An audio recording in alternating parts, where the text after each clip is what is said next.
गंगू पंडित राज दरबार में नियुक्त हो गए थे। सारा गांव गंगू पंडित पर गर्व कर रहा था। उन्होंने उस गांव का नाम रोशन जो किया था, सबने गंगू पंडित को बधाई दोबारा दी। तब गंगू पंडित ने भी विचार किया कि गांव वालों की इस खुशी में एक भोज समारोह का आयोजन किया जाए। धन की तो अब कोई कमी नहीं थी। पुरस्कार में ढेर सारा धन मिला था। अगले ही दिन मां भवानी के जागरण का आयोजन किया गया और आसपास के गांव से भी लोग भोज में आए। गंगू सबका स्वागत कर रहे थे। बड़ी ही चहल पहल हो रही थी। शाम ढल गई थी। बाहर गांव से आने वाले और नाते रिश्तेदार विदा करते करते रात हो गई। फिर भी कई लोग अभी जाने वाले थे। इधर घोरिया और उसकी चौर मंडली गांव के बाहर एक खंडहर में बैठी विचार विमर्श कर रही थी। देखा गंगू पंडित को, कैसा दिमाग के दम पर ही धन भी कमा लाया और राज दरबार में भी नियुक्त हो गया। घोरिया आह भरकर बोला, गुरु भूल गया लगता है। दिमाग के ही दम पर उस चतुर सुजान आदमी ने हम लोगों से अपना खेत खुदवा लिया था, जबकि मजदूर ढूंढे नहीं मिल रहे थे। हमने मुफ्त में मजदूरी की। एक साथी बोला, उस दिन को याद करके तो मेरा खून खौल उठता है। कैसे उल्लू बनाया उस गंगू पंडित ने। हम उसे घर में कुदाल चलाता देखकर धोखा खा गए, जबकि उसने एक मामूली गड्ढा खोदा था और उसे में कुदाल चलाता रहा। हम समझे कि उसने सारा घर खोद फेंका। और गुरु मजे की बात तो यह कि उसे पता है कि उसके जाल में फंसने वाले मेरे बुद्धू तो हम ही थे। मेरा बस चले तो उसे ऐसा सबक सिखाऊं कि सारी चतुराई भूल जाए। पर क्या करूं, चोरी के अलावा तो हम कुछ कर नहीं सकते, तो चोरी ही करते हैं। अब तो उसके घर पर माल भी खूब है। खूब ही है। देखा नहीं सारे गांव की कैसी दावत की है। गुरु आज मौका भी है। पंडित कल सारी रात का जगा है और आज सारा दिन भी भाग दौड़ में रहा है। बुरी तरह थक गया होगा। बात तो पते की है। मौका अच्छा है। नींद के मारे बेहाल होंगे दोनों पति पत्नी। घोड़े बेचकर सोएंगे। जरा सी सावधानी से हम अपना काम कर सकते हैं। घोरिया ने कहा, तो फिर चलते हैं, देखते हैं कि हमारा शिकार सोया है कि नहीं। चल तो रहे हो भाई लोगों, एक और साथी बोला, पर याद रहे कि हम बहुत चतुर आदमी से पंगा ले रहे हैं। वह आदमी एक भी क्षण गफलत नहीं करता। अरे उसे क्या सपना आया कि आज रात हम उसके यहाँ चोरी करने पहुंच रहे हैं। वह तो नींद के हवाले हो चुका होगा। आखिर सब वहां से चल पड़े। गांव में घुसे तो सारा गांव सोया पड़ा था, पर पंडित के घर लालटेन अभी जल रही थी। यह तो अभी जाग रहा लगता है। घूरिया चिंतित हुआ। थोड़ी बहुत देर में सो जाएगा। तब तक क्या यूं ही खड़े रहें?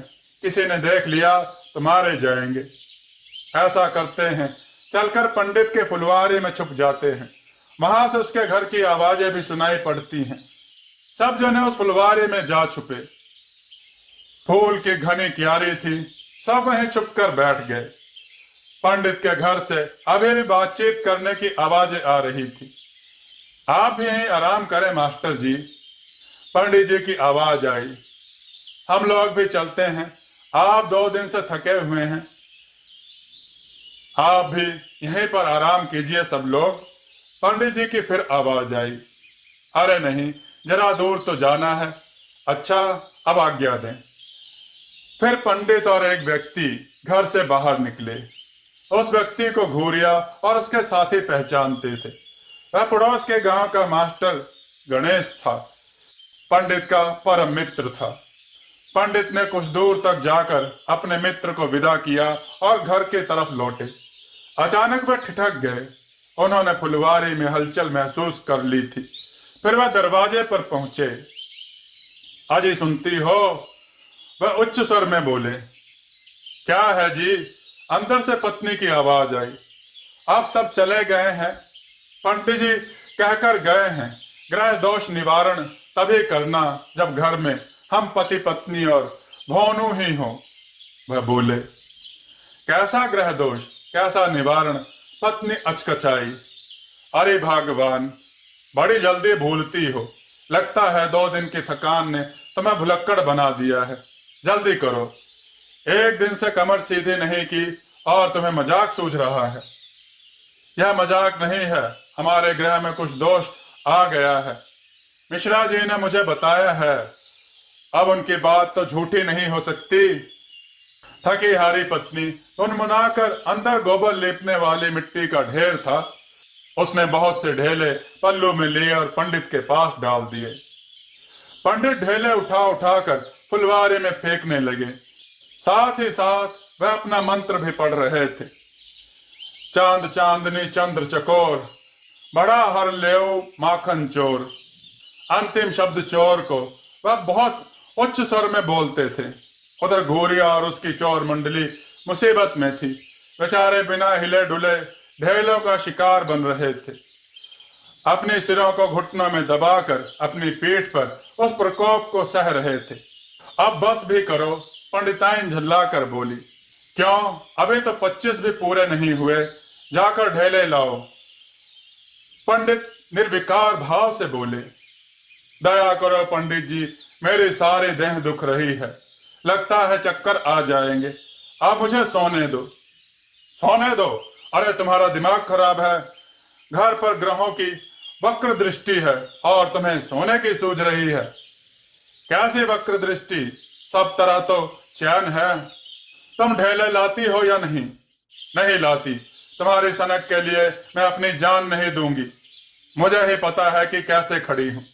देखो, मेरा दिमाग खराब मत करो, मुझे गुस्सा आ गया तो मेरा हाथ उठ जाएगा और यह तुम्हारी सेहत के लिए अच्छा नहीं होगा। पंडित ने गुस्से से कहा। हाथ उठाओगे? पंडिताइन बिफर गई। आज हाथ ही उठाओ, तभी कुछ काम होगा। मैं भी तो देखूं कि आपकी बुद्धि कितनी बिगड़ गई है।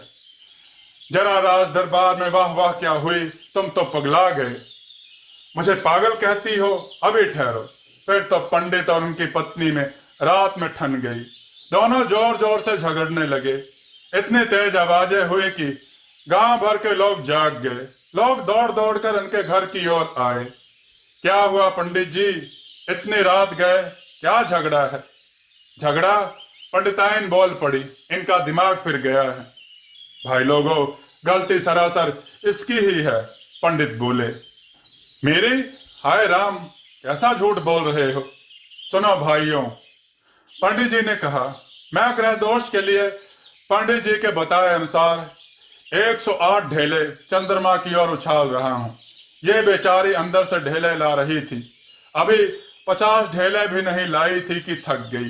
कहती है मेरे बस में नहीं है। अब कोई इससे पूछे कि यह मात्र 108 ढेले लाने में थक गई और मेरे प्यारे भाई लोग फुलवारी में बैठे सारे ढेले अपनी पीठों पर झेलने को बैठा है और उफ तक नहीं कर रहे हैं। घोड़ियार उसके साथी सन्न रह गए। और यदि मैं झूठ बोलता हूं तो फुलवारी में बैठे उन लोगों से पूछिए जो कितनी हिम्मत से ढेलों की मार सह रहे हैं। घोड़ियार उसके आदमी भागे, पर गांव वालों ने घेर कर धर दबोचा और इतनी मार लगाई कि सबको नानी याद आ गई। अगले ही दिन उन्हें पुलिस के हवाले कर दिया गया। तब पंडिताइन ने जाना कि उसके पति कोई भी हरकत अकारण नहीं करते थे। उन्हें अपने पति पर गर्व था। उन्होंने अपने व्यवहार के लिए पंडित जी से क्षमा मांगी तो पंडित जी हंस कर रह गए। दोस्तों, आपको ये कथा कैसी लगी कमेंट में बताइएगा। वीडियो को लाइक कीजिएगा, चैनल को सब्सक्राइब कीजिएगा और वीडियो को अधिक से अधिक शेयर कीजिएगा। और कमेंट में जय श्री राम लिखना ना भूलिएगा। जय श्री राम मित्रों।